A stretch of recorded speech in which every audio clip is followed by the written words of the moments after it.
अस्सलाम वालेकुम बच्चों। आज हम अददों का छोटा बड़ापन इस टॉपिक को पढ़ेंगे। आप अददों के बारे में क्या जानते हैं? अदद 3 हिंसी, 4 हिंसी, 5 हिंसी होते हैं। इनमें छोटा बड़ापन किस तरीके से देखा जाता है ये हम तीसरी जमात में भी पढ़ चुके हैं। आज दोबारा इसका इयादा करेंगे और फिर उसके बाद मश्क भी करेंगे। तो अददों के छोटे बड़ेपन के मुतालिक तुमने क्या सीखा? कोई भी 3 हिंसी अदद किसी भी 2 हिंसी अदद से बड़ा होता है। 3 हिंसी अदद 2 हिंसी अदद से बड़ा होता है। 3 हिंसी जिसमें 3 हिस्से होते हैं, 2 हिंसी जिसमें 2 हिस्से होते हैं। और दोनों 3 हिंसी हों तो जिस अदद के सैकड़े के मुकाम का हिस्सा बड़ा होगा वो अदद बड़ा होगा। जैसे यहाँ पर मैं एक अदद लिख रही हूँ।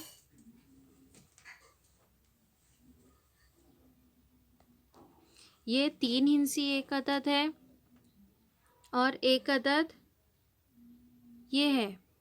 तो दोनों भी 3 हिंसी है, लेकिन दोनों के कौन सा अदद देखेंगे हम? 3 हिंसी दोनों है, लेकिन बड़ा अदद कौन सा है कैसे मालूम करेंगे? सैकड़े का अदद देखेंगे। इकाई, दहाई, सैकड़ा।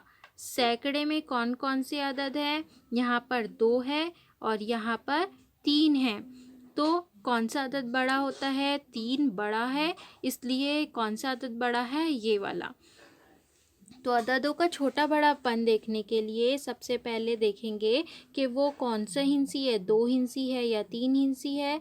फिर उसके बाद उसका आखिरी वाला सैकड़ा देखेंगे, और अगर 1000 हो तो उसका 1000 देखेंगे, है ना। अब 4 हिंसी तक के अददों का छोटा बड़ापन किस तरह तय करोगे?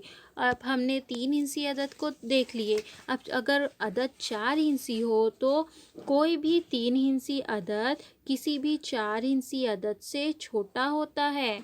अब जो 3 हिंसी अदद है वो 4 हिंसी अदद से क्या होगा? छोटा ही होगा। जैसे एक अदद मैं यहाँ लिखी, ये कितने हिंसी है? 3 हिंसी। और ये वाला जो अदद है ये कितने हिंसी है? 4 हिंसी। तो ये दोनों में से कौन सा अदद बड़ा होगा? ये वाला अदद बड़ा होगा।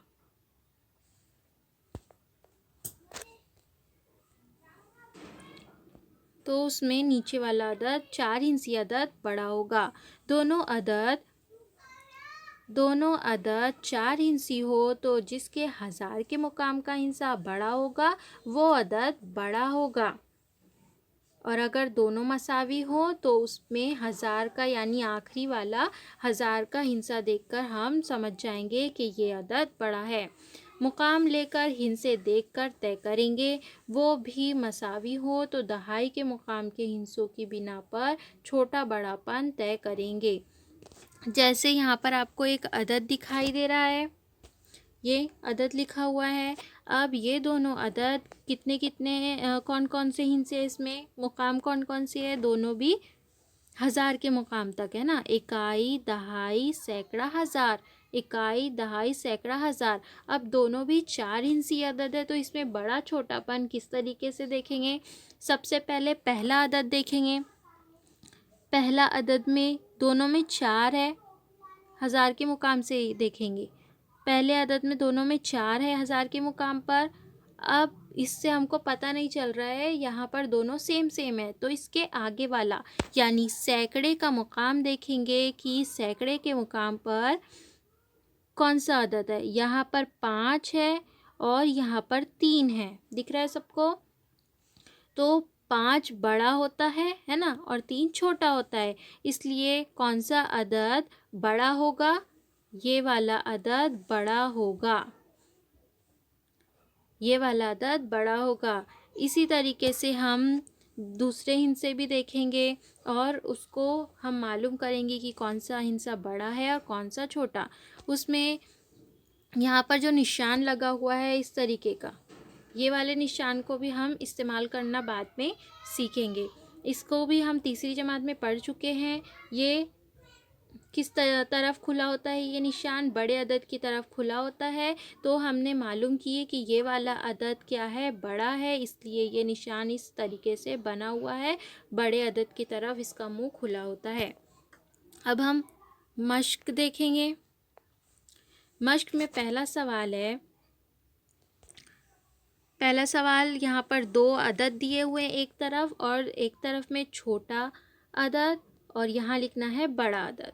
यहाँ अदद लिखे हुए हैं, यहाँ छोटा अदद और बड़ा अदद। ये दोनों में से हमको बताना है कि छोटा अदद कौन सा है और बड़ा अदद कौन सा है।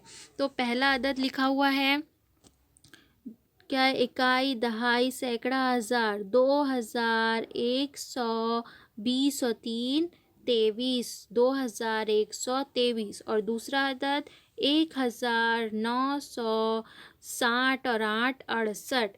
तो ये दोनों में से कौन सा अदद बड़ा होगा? हम सबसे पहले क्या देखेंगे कि हज़ार के मुकाम पर कौन सा अदद है।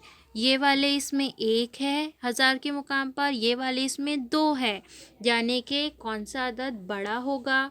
ये वाला, ये अदद बड़ा होगा। यहाँ तो हम बड़े अदद की जगह ये वाला अदद लिखेंगे, यहाँ पर लिखा हुआ है, इसी तरीके से लिखेंगे। और फिर उसके बाद छोटा अदद ये वाला है, तो ये छोटे अदद की जगह हमने लिखेंगे। इसी तरीके से नीचे के अदद भी करेंगे। ये वाले ये